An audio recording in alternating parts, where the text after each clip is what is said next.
In this video, I'll explore my recent findings about meditations, and we will primarily explore what lies between mindfulness, which 95% of the meditations out there seem to be doing, and on the other end of the spectrum, enlightenment, which is often seen as something reserved for monks in a Tibetan monastery, although one might argue that it doesn't have to be that way.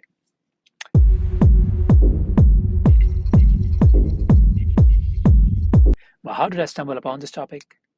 I have been meditating semi regularly over the last year, doing various tracks on this app called Insight Timer. Recently, I've been feeling that I've hit a plateau with my meditations. For the last few months, I felt I did not receive any new experience during my meditations. Now, what do I mean by new experience? For that, we should talk on email or my Twitter DMs.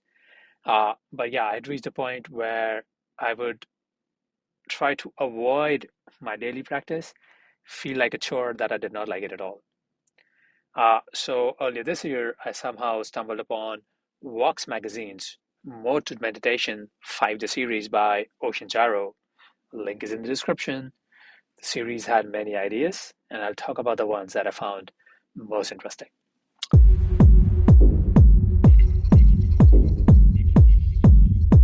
So day one of the series introduced a fascinating framework for understanding meditation, emphasizing how it progressively deconstructs the habitual ways our mind works in.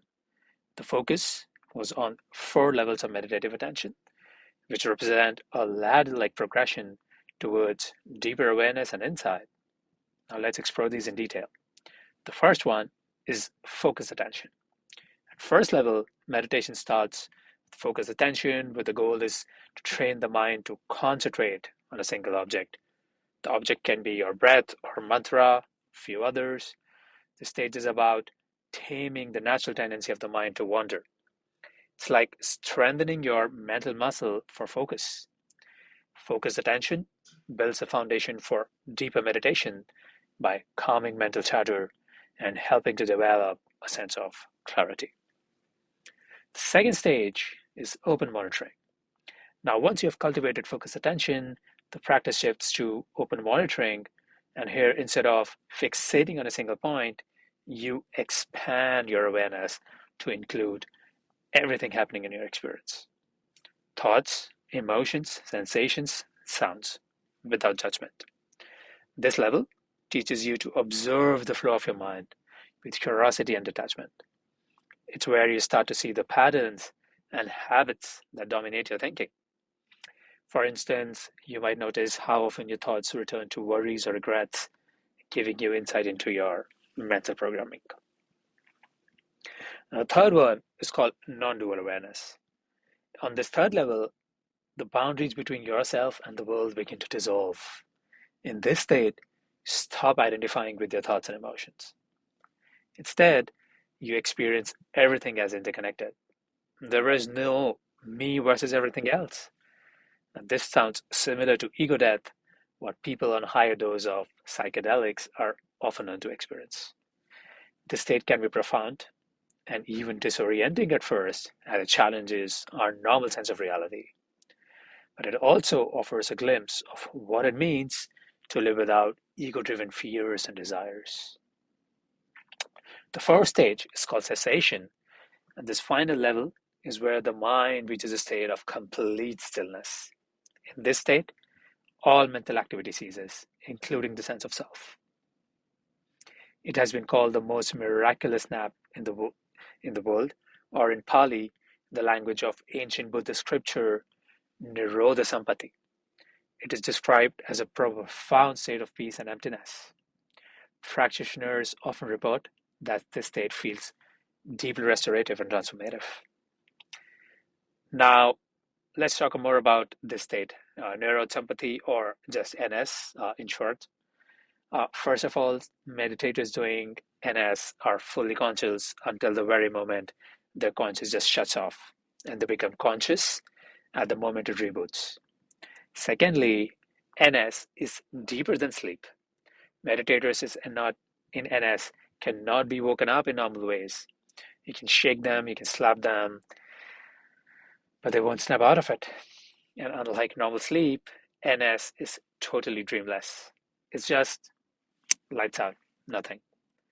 Third, according to subjective reports, NS is psychologically refreshing in a way that normal sleep isn't. Meditators emerging from NS describe a loosening of habitual thought patterns, especially neurotic thought patterns that lead to mental suffering. As well, they tend to describe an increased vividness of reality. Everything is bright and strange, as if novelty of childhood has been temporarily restored. The state can last from few seconds to up to 7 days at a time.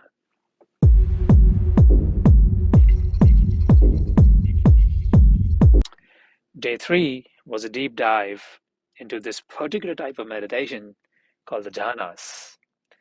The jhanas have been called one of the biggest secrets on the planet right now.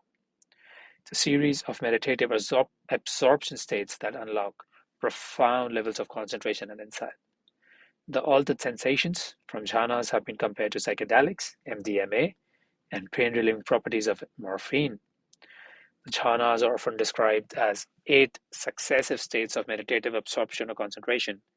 These states represent a systematic progression where each level builds on the last, offering both blissful experiences, transformative insights. Now let's briefly discuss how to get into a jhana state. First, you need to get good at an access method like working with the breath or metta, which is the loving kind of meditation, or a body scan. The most common is a breath. All three of the ones that I just mentioned are available from a meditation teacher called Tucker Peck, and the link is below in the description. Now, once you do that, you have to think about someone or something or a memory that sparks pure, uncomplicated feeling of joy. Don't focus on the thing itself, but the joy that arises as a result of thinking about it. Now, allow that joy to grow, then loop onto itself. And as you feel more and more joyful, you kind of just enjoy the feeling, right? The joy begins to dissipate, pulse more joy by thinking about the person, think of the memory. Don't think too much about what you're doing. Your hands and chest might tingle. That's a good sign. Eventually, the euphoria will hit. Now you're in J1. Second is similar, but a bit less intense and buzzy, and it's reached by relaxing the single pointedness of the meditator's attention. From there, the subsequent 6 are accessed by a series of delicate attentional maneuvers. They're sometimes characterized as progressively less fabricated states, which is to say, states that are closer and closer to the bare bones of consciousness. Interestingly, cessation, or the nirodha which I mentioned earlier, has also been called the ninth jhana state.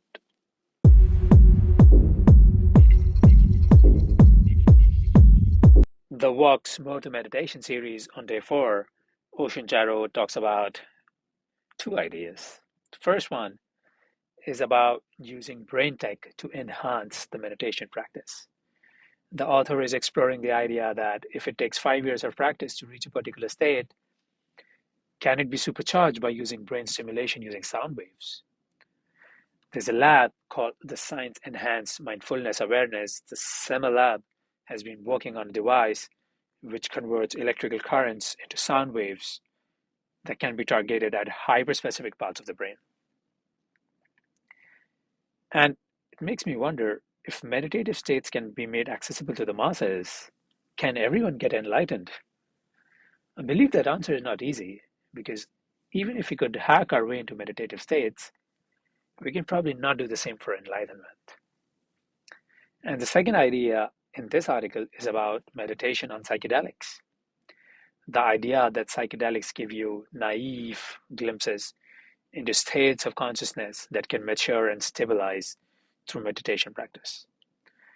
There have been a few trials and experiments to establish the relationship between the two. Personally, I feel they are very highly related because both of them enable me to look deeper inside my mind. Both my psychedelic experiences and meditations teach me to be more present in the moment.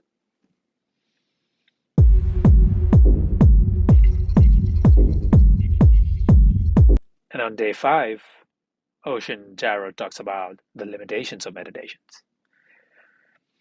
Because while it's a powerful tool for deconstructing mental habits and fostering self awareness, it doesn't tell us how to rebuild our minds. In fact, 8% of the advanced meditators end up breaking their mind and need external help to recover from the experience. And you would be surprised to know that there is NGOs just for this. Now, this is where the part about ethics and compassion come in. Before starting to meditate, traditional Buddhist meditation practices emphasize values like kindness and interconnectedness. In fact, in Theravada Buddhism, the path to enlightenment is eightfold. You start with the right view, the right aspiration, right speech, action, livelihood, effort, mindfulness, and finally concentration. And this is where the 8 types of jhanas come in.